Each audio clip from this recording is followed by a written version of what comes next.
Hey there, welcome to the Blue Bridge, and today I'm going to be looking at another young winger, generational talent apparently, who we've just signed, and I'm going to be looking forward to our upcoming match against Arsenal. So let's get into it.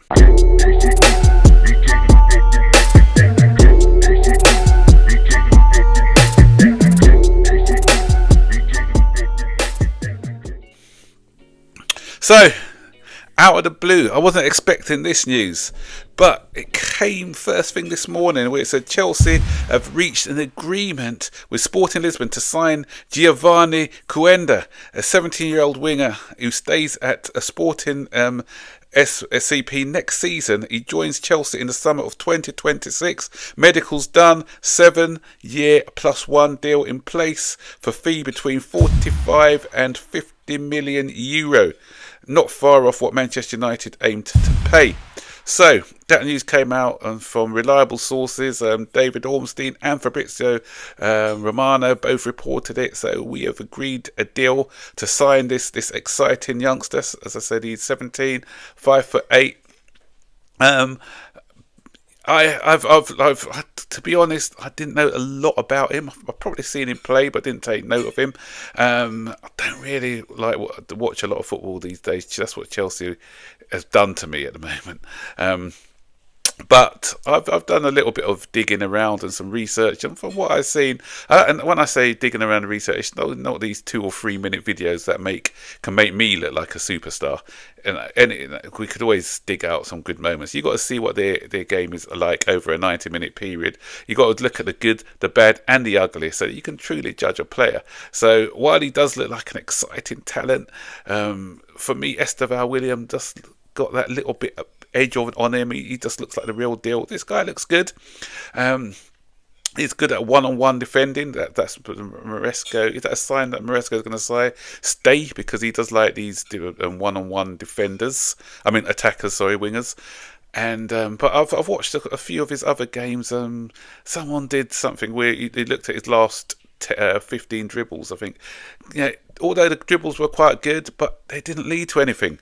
I think all 15 of them, it led to a wild shot or a cross that didn't go anywhere, or a shot that was blocked.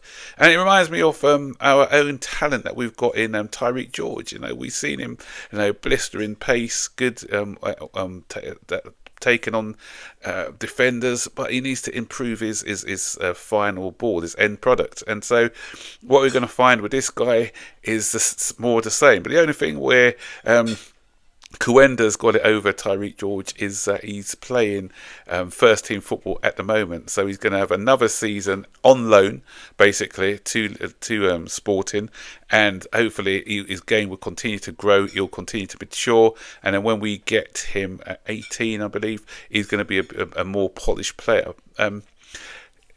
I don't turn my nose up against guys, especially when they're big talents, and from all accounts, from what I'm reading from a lot of experts, he seems to be a top-notch talent. But my issue about all of this is that we are hoarding players in the same positions, because I said Esteval William, I know that the talk is for him to be playing more central when he comes in. Does that mean Cole Palmer? Will Cole Palmer play because he plays in the 10? Is Cole Palmer going to hang around for long enough? I don't know. We've also bought Paez. Paez is another guy who likes to play in the 10, or he's a left-footed player. We've got loads of these left-footed players. I know that this boy Cuenda can play on the left side. He's been playing on the left for Sporting this season. But my thing is, it's 45 million to 50 million euro. That's roughly around about 38 million pounds. Sorry, and could this money be better spent on other areas of the pitch that needs, that we need strengthening? We still haven't got a top-notch goalkeeper. If I'll talk about the goalkeeping situation when I go address the Arsenal match. But again, we're chopping and changing between goalkeepers, and we still haven't got that true number one goalkeeper.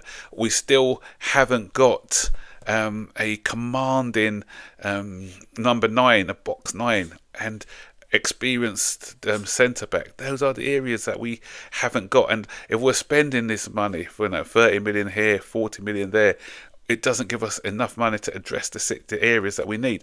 I was watching that game, PSG against Liverpool the other day, and what you saw was a nice balanced team, and that's why PSG looks so good. They're balanced in all areas, and that's because the person who's doing their recruitment, they don't look at getting 6 players who can play in the same position. They're looking at how they can look at the whole team, the holistic team, and see how they can have a unit that the manager can turn into a proper team with a good synergy between the two teams. And that's where we are having issues. We're getting loads of centre backs, stockpiling centre backs, stockpiling wingers, but yet we're very short when it comes to attacking players, and we're very short when it comes to a quality goalkeeper and a bit of experience. So that's my issue with it. So this guy, he can. Gwenda can come in and he may be brilliant. As I said, he may be tops, and I want him to be. Obviously, I'm not.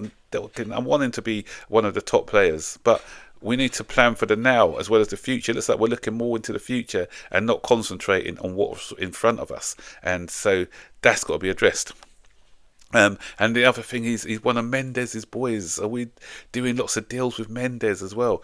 So loads of our players are from the Mendes camp, and Mendes likes to move his players around a bit as well, so that he can maximise profit. So that's another thing to be wary of.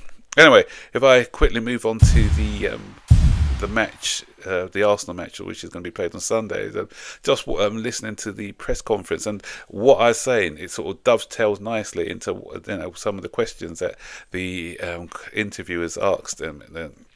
The journalist, asked him, because both teams, poor planning from Chelsea and Arsenal. That's why we both find ourselves in the position of having no striker.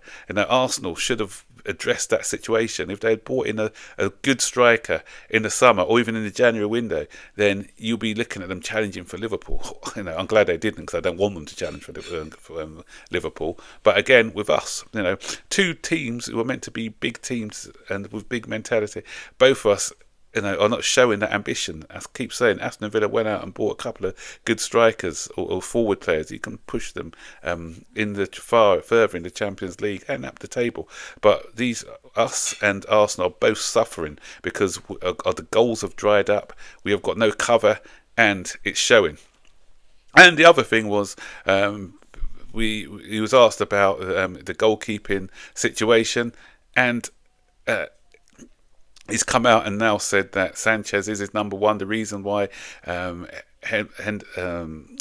he wasn't playing before, it was because he just needed to take him out of this team for a little bit to get his confidence back. But now he's back and he's our number one, and the fan base are still not confident about having him as our number one, and so that's another area that the club, as I said before, need to address. Before I go, what's so alarming is that although we've been so poor, so bad, I think someone did a table, I'll bring it up, where it said since David Moyes came back to Everton, they showed a table. Crystal Palace, well done to them, they're in second place. I think Everton are fourth, but we are seventh. And we've been going through a horrid spell, but we're still seventh. So we're getting a bit lucky because the other teams behind us are just as bad as we are when it comes to the form table. So, and if we beat Arsenal, that's a big if, I can't see us winning that game, but if we beat Arsenal, we're only 3 points behind them. And so they've not been having a good run neither. So it's a bit strange. But anyways, I don't know. I can't see us getting anything out. I'm hoping I'm wrong. Arsenal got a good defence. We got no attack. So it's either going to be a draw or Arsenal win. But I said I hope I'm wrong. What do you think? What do you think about this deal to sign this new boy Gwenda? And also, what do you think about the Arsenal game? Do you think we got any hope of winning that game? Stick your comments in the section below. And don't forget, as always, like, subscribe, turn on the post notifications to be notified every time I make a new video. So take care. Bye bye.